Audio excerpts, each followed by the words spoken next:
Hello, welcome back to What Now, a podcast for the lost and found. I am your host, Amanda. It is such a pleasure to be with you all today on this lovely, lovely recording evening. I am grateful to be able to speak right now. For the past week, I have been really sick. Unfortunately, when I launched the episode last week on my birthday,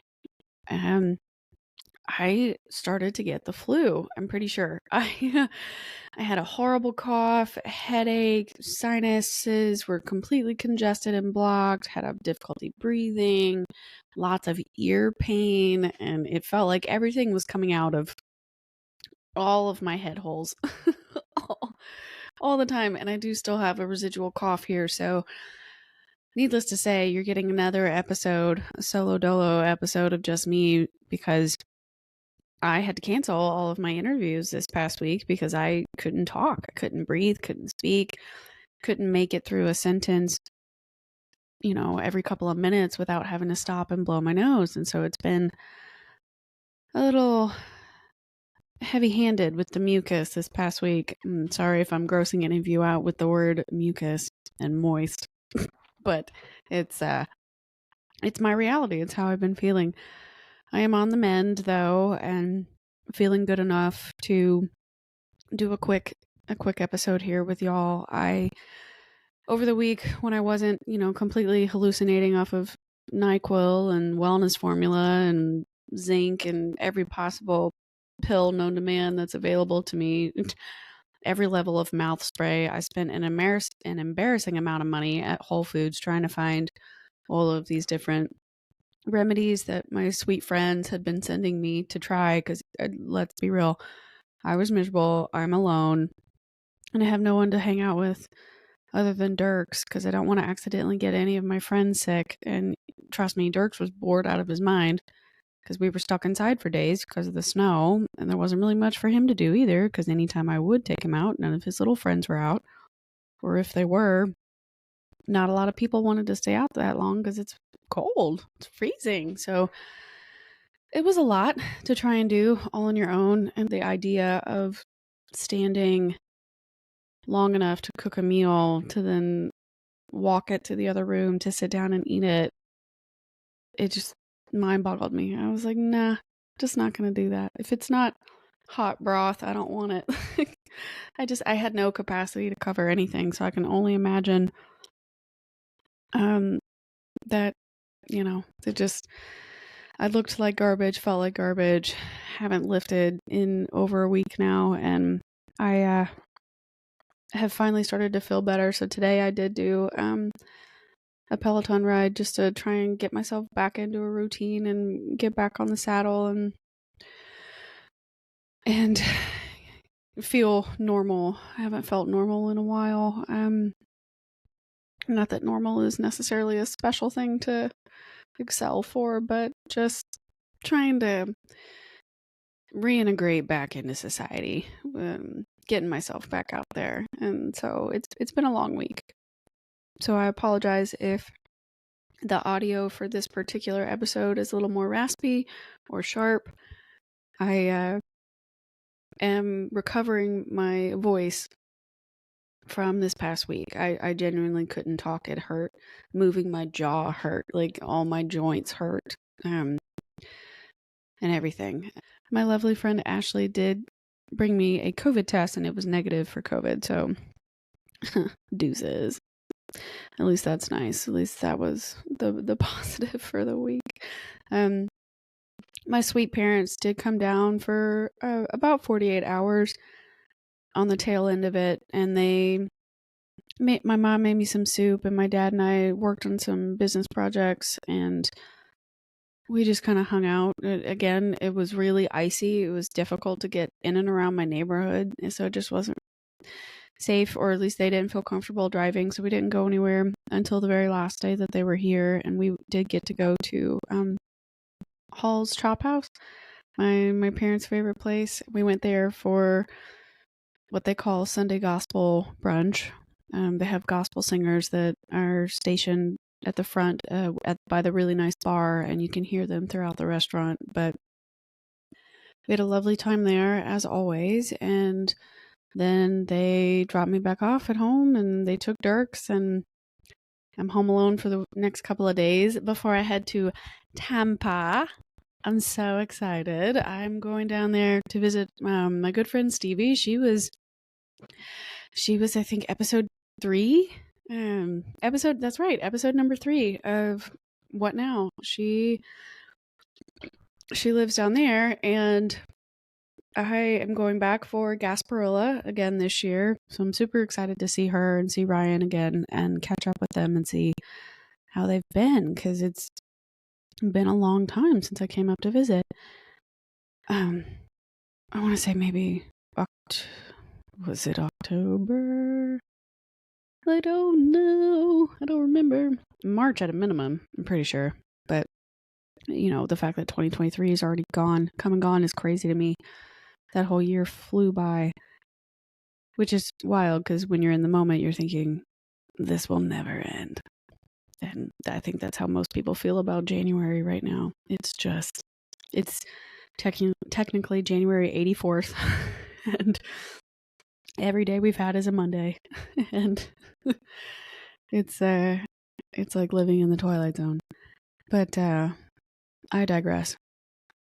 That's basically what's been happening to me this past week. I would also like to acknowledge anybody that reached out to me and said happy birthday, or left a message, a text message, or you wrote on my Instagram or my Facebook pages, anything like that. Thank you very, very much. I know I did not get back to everyone, and I did not send a message back to every single person that said something, but please know that I've been high on NyQuil and basically can't read anymore, which is why I'm doing a podcast, so I can just talk out loud instead of write out loud. No, I'm kidding. For real though, thank you very, very much to anybody that sent me a message. It's extremely kind and very thoughtful that you would think of me and want to make my day better. And I really do appreciate that. But I have been sick, and c'est la vie. But I appreciate it very, very much. It's very sweet. Again, 33 is weird. It's not the beginning of the decade, but it's not exactly the middle of this decade. And doesn't feel like a significant age, right? Like when I turn 40, like I want to have like a party. A party. All my friends are going to know. We're going to do it in the summer because we're going to do it in the off season. We're not going to do it in January when everybody's going to, wuss out and not want to come or has to bail, and doesn't have to do it right after Christmas and spend a bunch of money. But best believe when I turn 40, it's going to be on and popping. All right. I don't know. We may not say that phrase by the time I'm 40, but who cares? You'll still have fun. The point is, you'll have fun. But right now at 33, we're not having fun. We're coughing up a lung and running from our problems, which is a great segue into today's episode topic. Yay! This surprisingly this week, while I've been just kind of hanging out and trying to recover, I've been watching a lot of TV and again on my phone, or watching the rest of the world advance while I've been chaotically in and out of napping, and switching between Mucinex and NyQuil. But when I was lucid, there were several moments over this past week where the topic of facing your fears, facing your problems, was coming up, whether that was in a TV show or talking to a friend in particular, or other friends were trying to help me feel better about some issues that had come up earlier in the week before my birthday. And then it happened the day before my birthday. I took a Peloton ride and with Kendall Toole, and she brought up the topic. And then today, the day that I'm recording, I did a different Peloton ride with Jess Sims, and she kind of brought up a similar topic, and it kind of all brought everything back to full circle. And that's kind of when I wrote out the outline today for today's show. Was kind of like, all right, light bulb. It seems to me that it makes the most sense to bring up topics where either the energy or the theme has been showing up naturally or just kind of organically. It helps me stay authentic to what I want to say to you and explain my thought process that I've had over the last week. So I thought that, we could keep it short and sweet and kind of discuss that today. For facing our fears, facing our problems, maybe this has happened to you or maybe not. Maybe you're amazing, and anytime something weird comes up, there's a blip, there's a fork in the road, there's a bump, an obstacle, you got a wall. Maybe you're a scaler. Maybe you scale it. Maybe you kick that pebble way out of left field. Maybe you shoot for the stars every single time, and maybe your confidence level is just through the roof, and you're great, you're golden, you're not afraid of anything, you're a superhero, you are Marvel's next video. I don't know, but most people are not like that. Most people are afraid of things because fear is natural, right? Like, it's an evolution-based emotion that was designed to keep you alive. We've all talked about this before, probably with fight or flight. There's so many podcasts, so much research on fight or flight and how that concept manifests psychologically or physiologically in your body and what that looks like in everyday life. And I am not a scientific expert. I do have a bachelor's degree in psychology, but it's also psychology from over 10 years ago. So what I learned in school is most likely foundationally still relevant, but application-wise of current theories and new knowledge in medicine, especially in neuropharmacology, anything like that, I am behind. So I would love to get somebody on the show that would actually want to talk about fight or flight more in depth, especially as it comes to identity loss and how to reconcile between the two. I think would make a really great episode. But for now, I want to talk generally just about facing your fears and what does that mean? And what is happening to you when all that you're doing or all that you do is flight? What happens if you're so afraid of facing your own problem that you just keep running from them? And you're running and you're running and you're running, right? Like, what exactly does that mean for you? Maybe you're fast. Maybe you're super speedy. Maybe you're perceived as a lucky person because you're able to avoid a problem. Nothing ever bad really seems to happen to you because you're quick and on the go and you can move. Oh, something's coming up. Bye. Out of here. I'm leaving. Or, oh no, that looks like a bad situation. That looks like a bad idea. I think I'm gonna go this way. I'm gonna move to the left, move to the right. You're perceived as being, either quick-witted or very careful in your decision making, but the reality behind that is that you're actually just incredibly good at jumping obstacles, not addressing them. So what are you actually avoiding when you're refusing to confront your problem, right? Are you really avoiding a problem, or are you avoiding a problem with the problem, or are you avoiding the introspective work that it takes to look at yourself, right? And acknowledge your role in a particular situation. Because if you never sit down, you never really think about it, you don't put in the work to examine what's going on with yourself psychologically or your role in a situation, avoid ownership, you can avoid getting hurt, you can avoid having to put in the work when you feel like you don't want to. Like, oh man, they must be so good at time management. Oh man, they must be getting so much accomplished because they're, hopping from thing to thing to thing to thing and moving up.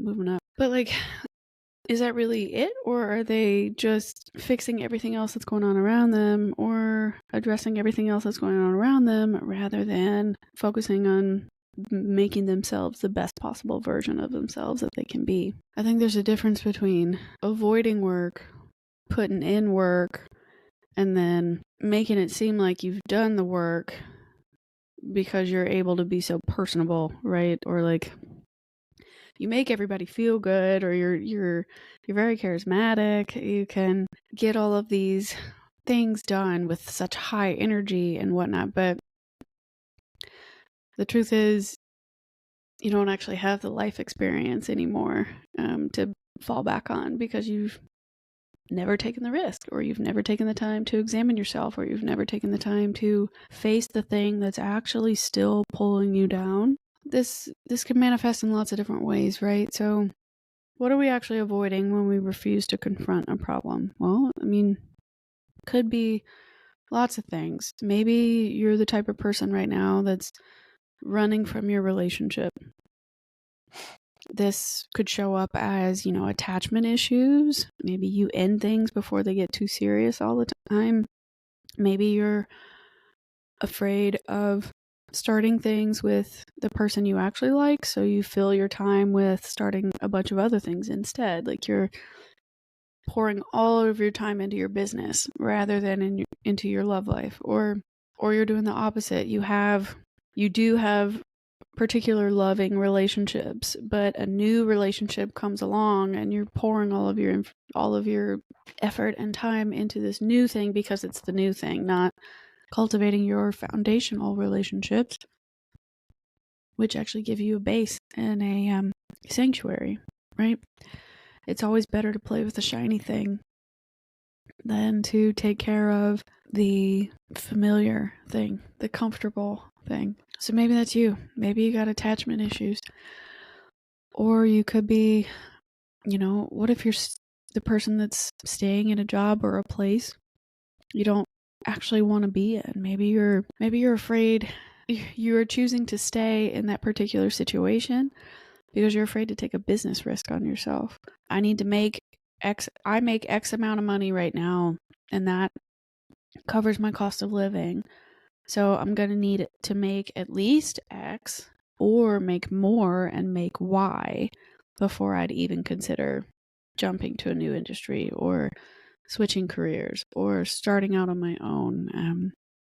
I have to get to a certain level, whatever perceived level you have in your head, whether or not, that's real or not, I don't know, because we're being general right now with our ideas and our metaphors here, but this is a person where you don't take the risk on yourself because there's always something else that needs to happen first before you'll walk out that door. There's always something else there's always some other ideal situation that has to click, or there has to be this one missing piece that'll create the perfect moment for you to finally be like, all right, I'm going to get out. I'm going to take a risk on myself. I'm going to move to this new city and do this new job. Or I'm going to say, fuck it all, and I'm going to move to the beach and open a bar because I've been wanting to do that my whole life. Or you stay because you have family obligations, whether those are real or perceived.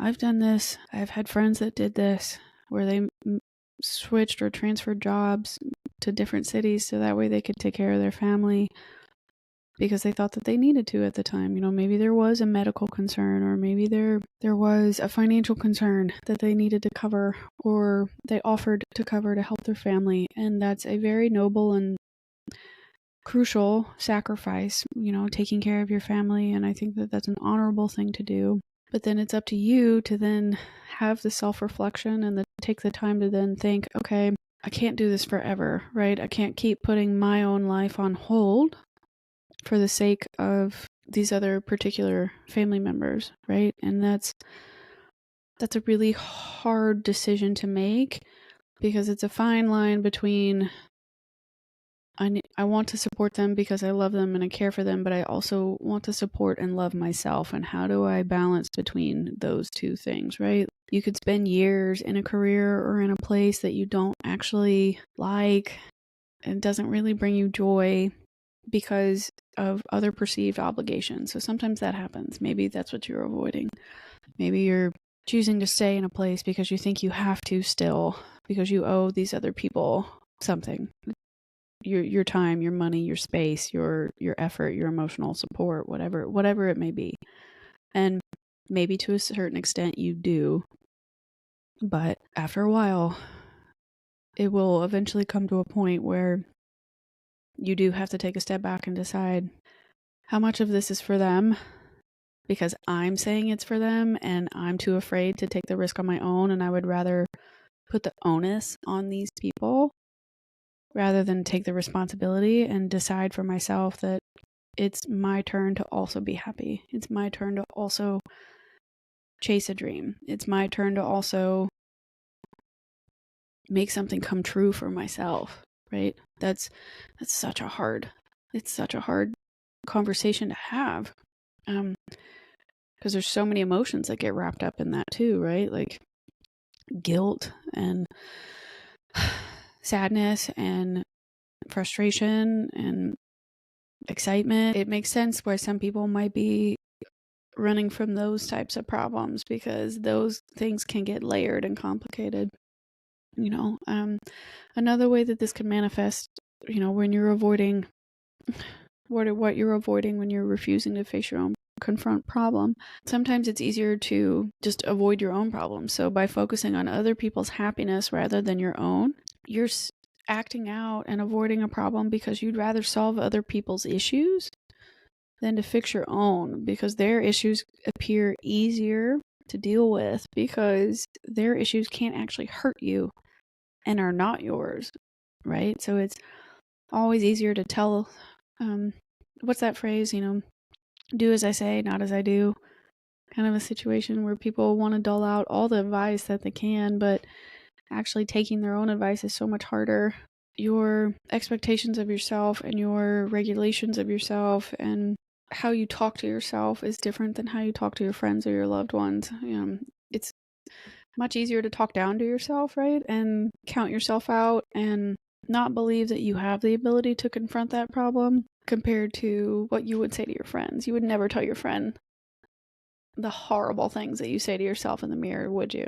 Right?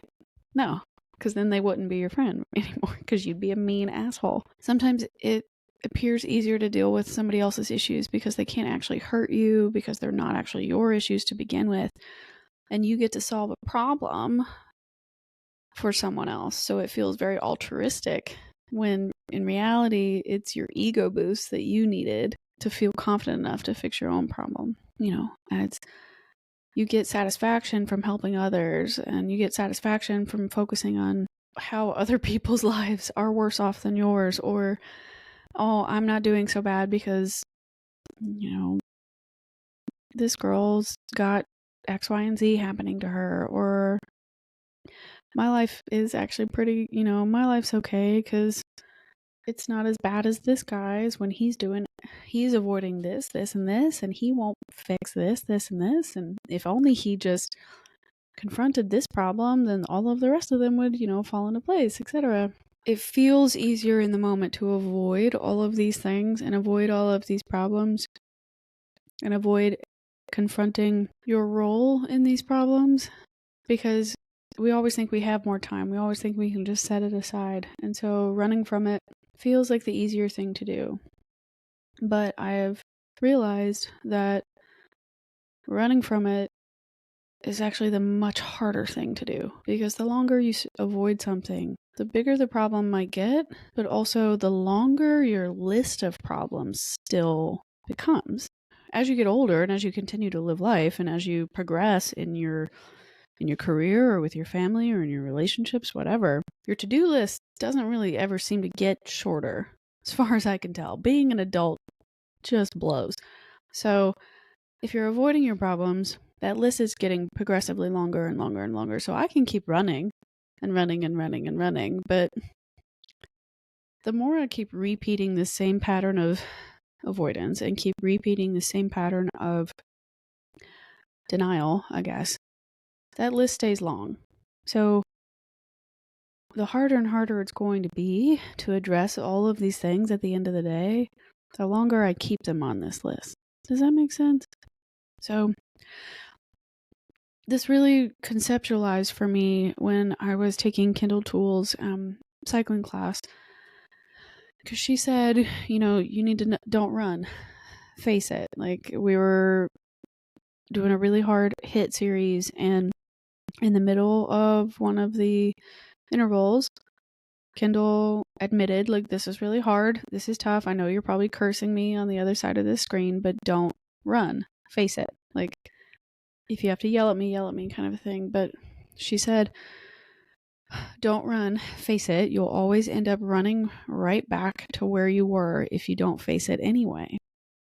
So continuing to run away from the problem you have and never meeting it means you're just going to keep running in a circle anyways. So why not get in front of it? If you decide to stop running and you turn around and you face it, now you're in front of this problem thinking, all right, let's do this thing, let's do this work. And you finish it and you focus on it and you go, okay, now what? And you're like, well, it's over. You confronted the problem. Now you can do whatever you want. It's up to you. Like, you think that you're gaining all this time. I guess the way that she was explaining it, you think that you're gaining all this time by running away from your problems, right? Like, oh, I could address that, but it's going to take too much work. Or I could address that, but it's going to take decades. Or I could address that, but it's going to require therapy. Or I could address that, but. And the truth is, if you had turned around and done it, all that time that you were dreading doing this thing, doing this problem, addressing this problem, you could have done it. You could have gained all that time back if you had just worked through the issue. And it's a very different feeling. It's a very different ride when you're running towards something in joy versus running away in dread. Think about that. Imagine running towards something in joy versus running away in dread. Two very different emotions. Still the same physical exercise, but two very different emotions. And imagine which person, the one running towards it in joy or the person running away in dread, who's going to have an easier time getting over their hurdle? Who's going to have a shorter amount, maybe, of effort spent on a problem? Who's going to be done with their hurdle first? I would assume that it's going to be the person running towards a fear in joy. What would you, and then she asked us while we were writing, what would you rather be doing right now? Instead of facing this problem, what would you rather be doing? Instead of running away constantly, what would you rather be doing than running? Would you rather be succeeding in your career? Would you rather be leveling up to the next, station in life that you're hoping to get? Like, okay, cool. Why not face this problem and go ahead and get it off your plate and free up that time? So that way you can be spending it on the things you would rather be doing, right? You've only got a finite amount of time anyway in this world. Why would you ever want to spend it running in circles, running right back to where you started? Every single time you run away from your problem, you are just running right back to where you were if you don't face it anyway. So I thought a unique way to look at this particular topic was with another Peloton instructor. And today, when I was doing my ride, I did a boot camp class with Jess Sims, and she was talking about discomfort and success and how different people measure success in life, and that it can be a subjective thing, actually, success, depending on the context of that situation. So what if we were to look at discomfort as a measure of success, actually? The more discomfort that we work through and then get to the other side of, the more successful we become. So you have an issue, you decide to face it, you go through a significant amount of discomfort, you then get to be over that issue, or you get to close that issue, or you get to reconcile that issue, and now you're at growth / success. You had to put in some time in a discomfort and spend time being uncomfortable or with your discomfort, but the amount of time and the effort that you put into that discomfort and were able to convert it into growth should be a measure of success, especially to people that have been through similar situations with that, like you. They probably can relate to you and understand, what you struggled with and what you went through, and they can appreciate watching you share your story and coming out on the other side and going, hey, that used to be me.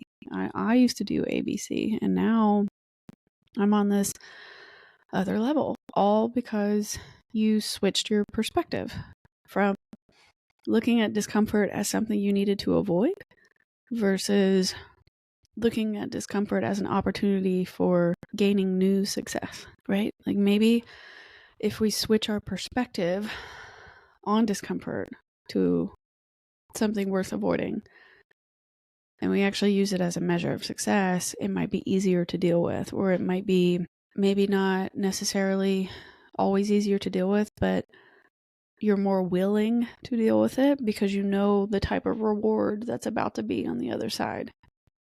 A lot of the times, I think people are afraid to address an issue or admit they have a problem because you're facing so much unknown. You don't know how long it's going to take to fix this problem. You don't know what's going to happen to you at the end of the day after this problem is addressed. You don't know how your life is going to change or what you might lose by actually addressing the problem. And that can be very, very scary. But what if, no matter how difficult the problem was or how uncomfortable the situation was, you decided to attack that head on or address it head on, or, break it down into smaller chunks so that it was digestible. Whatever decision you decide to make about how you want to address your problem or your concern or your question about what to do next. What if you decided to not perceive it as something to be afraid of, but perceived it as something, if I get this done, then I had a successful day. Or if I get this done, I am succeeding in my goal. If I get this done, I will have new boundaries, new opportunities, new chances to take on myself. Whatever it is, whatever phrasing you need to use that resonates with you. I think that would be a great challenge for us, going into the next week. How can we look at discomfort as a measure of success and flip that switch in our brain so that we stop avoiding our problems or start being more willing or more interested in facing our fears, right? Whatever that issue might be. Maybe it's something small, maybe it's something huge, and you need, a village to help you get through it, and that's fine. I think your ability to make it through and your internal grit and perseverance for something like this is going to vary throughout your life and between people, right? Nobody's the same, but I think if we were to actually face our problems head on more often and thought about them as measures of success, we might be more willing to get a lot more of this stuff done, and your to-do list gets shorter, and it frees up a lot more of your time. And who doesn't want more time, right? So that's pretty much all the message I have for today. I wanted to keep it relatively short and sweet, but those were the thoughts that were on my mind over the last week, right? Like, we shouldn't be so quick to judge ourselves and to judge others while they're running from an issue.